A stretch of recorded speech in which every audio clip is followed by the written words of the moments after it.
It's Tim Albright with AVNation and ISE 2026. My buddy Andrew Starks from IPMX and Mackinac. How are you? I'm fabulous. How are you doing today there, Tim? I am well.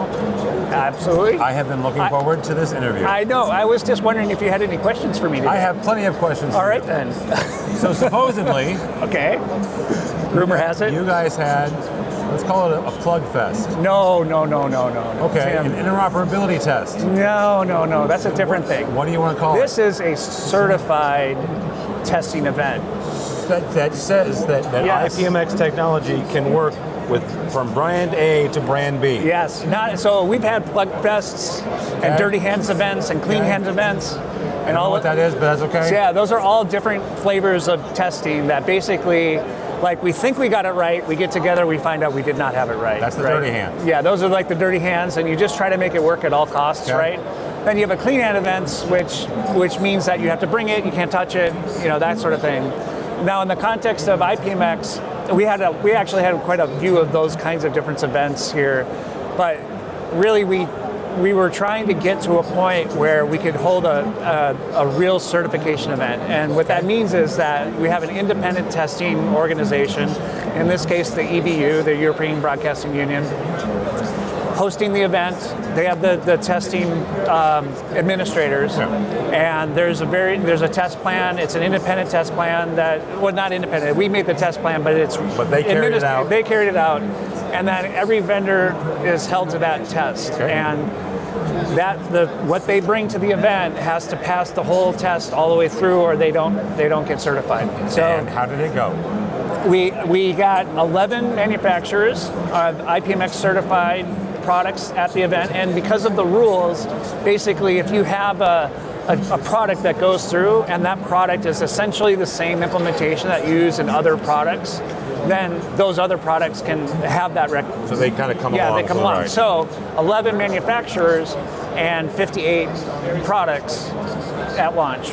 Are certified. Are certified.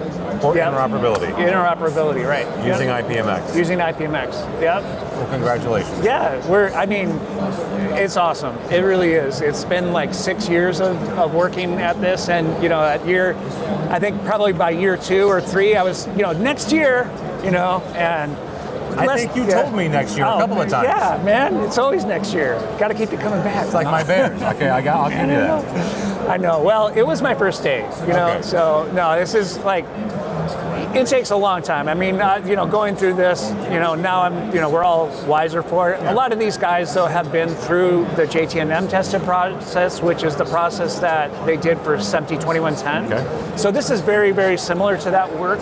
The added thing that we're doing is the certification program. So if you have a certified product, then you get a badge, which we can take B-roll of here, but you get a badge, and that has it's a unique number and a QR code that links to the registration entry. So we're trying to make it really easy for people to identify, what products are certified or not. So yeah. So being serious here for a second, I have given you a hard time over the last 4 or 5 years, and the reason for that is, again, I've said this to you, I have seen this movie. I did not like the outcome. So I'm genuinely very, very excited for you guys and excited to see it out. Now I'm going to say something. And now I'm excited to see it out in the wild, right? To see this, now that you've got certified products, I will be anxiously awaiting the first install.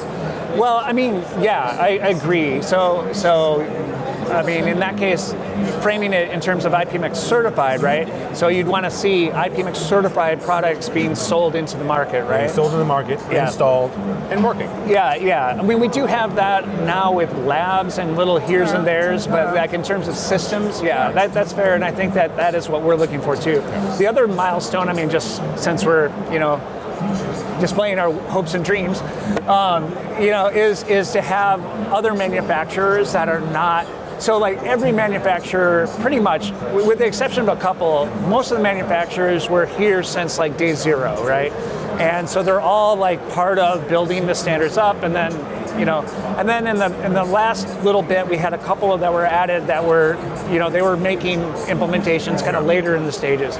What we are really looking forward to seeing is manufacturers now that have not been a part of this process at all, latch on and join us and bring product in, right? Because now that you have a certification and you have certified products, right. other manufacturers who may have been sitting back, kind of like I was, right. okay, your guys are cute.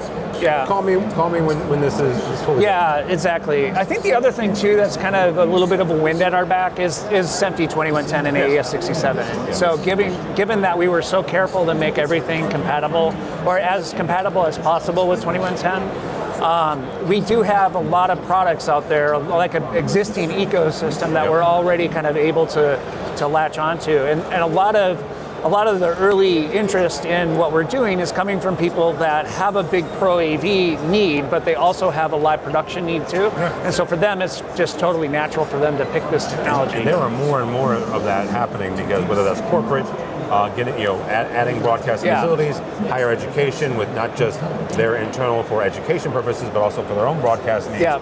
You've got that already existing. Yeah. I mean, I was talking to one bank and they were telling me that I asked them, how many vision switchers do you have? And he said hundreds. Yeah. That's crazy to me, but like they're doing live events all the time. And I think it's safe to say that, I'd bet my least favorite child that there isn't a Fortune 500 company today that doesn't have live production 100%. of some sort going on, and probably down into the Fortune 1000, 5000s.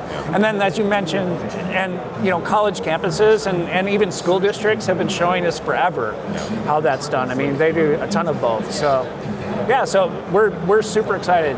Yeah. All right, congratulations.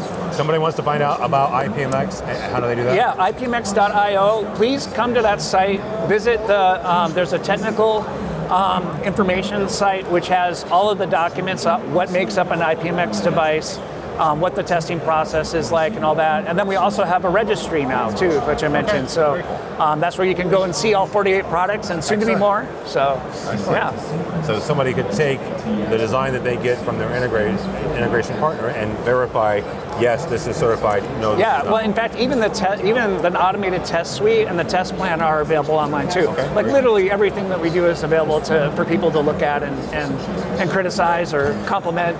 I don't know who would do that to you. No, nobody. Andrew from IPMX. For us, for AVNation, go by our website, AVNation.tv. That's AVNation.tv.